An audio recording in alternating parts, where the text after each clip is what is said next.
Let me show you how amazing the range bars are right here. You can see that the market has not been able to break this resistance for hours. We've been in this trade since 12:30 p.m. It's now 4:15 p.m. And look, it tested it so many times and now it's back down. We're in this trade already up $115. You can see right there. We made $600 earlier, right there. And let's get rid of the order box and just take a look at the minute bars compared to the range bars. Look how clean this is. Look how choppy all this nonsense was. All this chop for hours that we've been waiting for. Look, all this nonsense is between. Look at this resistance it made. We got in right here.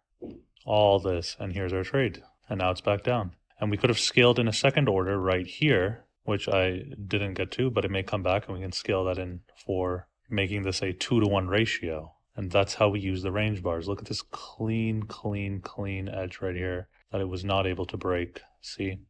And the minute bars are just a bunch of noise. So look how noisy they are. And range bars were clean. It never broke it. We could have gotten anywhere in this range. And here's our sell trade. And now we're waiting for this to continue. We'll update you once it's done. Remember, this is only available on AlgoBars. If you're not using AlgoBars yet, you should get into it right away. It's the most advanced trading platform in the world and the easiest to use. We built it for traders. If you need help, you can always contact our support team 24/7.